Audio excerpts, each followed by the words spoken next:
Hi, நான் உங்கள் நவீன் விக்னேஸ்வர். எனக்கு மட்டும் ஏன்டா இவ்வளோ கஷ்டம்?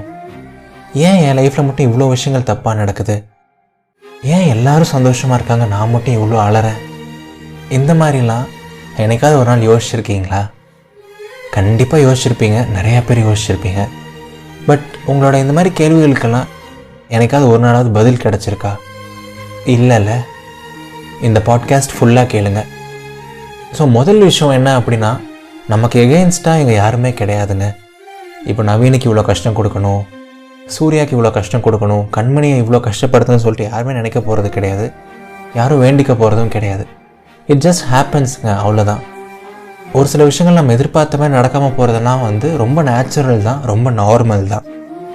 இங்கிலீஷில் ரொம்ப அழகான ஒரு கவிதை இருக்கும், you can't control everything that happens around you அப்படின்னு சொல்லுவாங்க.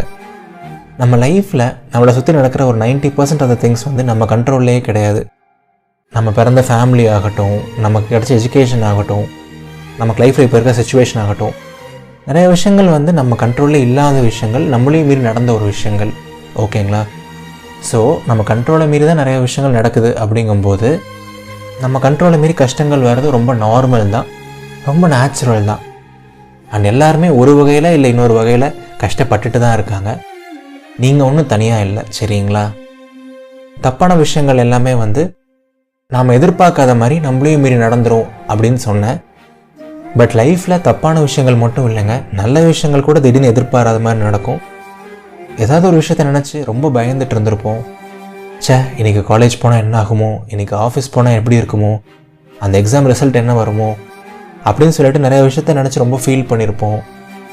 பட் கடைசியில் பார்த்தா அந்த விஷயம் ரொம்ப சப்பையாக முடிஞ்சிருக்கும். நம்ம நினச்ச மாதிரி எதுவுமே நடந்திருக்காது. நம்ம காலேஜில் ஒன்றுமே நடந்திருக்காது, ரிசல்ட் நம்ம எதிர்பார்த்ததை விட சூப்பராகவே வந்திருக்கும். இந்த மாதிரி நிறையா விஷயங்கள் அன்எக்ஸ்பெக்டடாக நல்லதாகவும் நடக்கும்.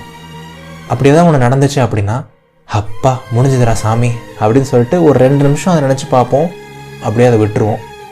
பட் எதிர்பாராத விதமாக ஒரு கெட்டது நடந்துச்சுன்னு வைங்களேன், ஊரையே கூட்டிடுவோம், வாட்ஸ்அப்பில் சேட் ஸ்டேட்டஸ் போடுவோம், ட்ரெயின் விடுவோம், சேட் சாங்ஸ் கேட்போம், யார்கிட்டையும் போய் பேச மாட்டோம். 1 வாரம் 2 வாரம் 3 வாரம் ஃபீல் பண்ணி டிப்ரெஸ் ஆகி என்னென்னமோ நடந்து, எப்பா போதுண்டா சாமி அந்தளவுக்கு ஆகிடும்.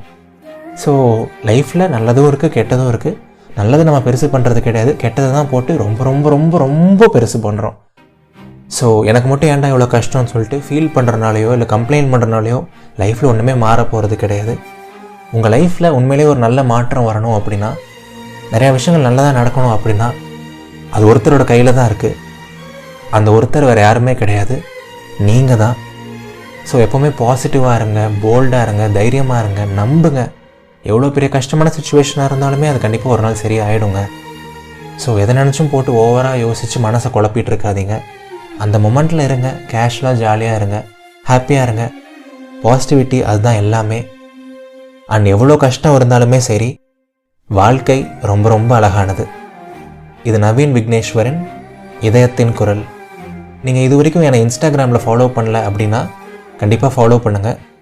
என்னோடய Instagram ID Naveen Vigneshwar, NAVEENVIGNESHWAR.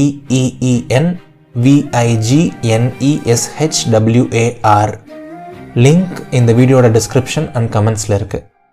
நன்றிகள் 1000.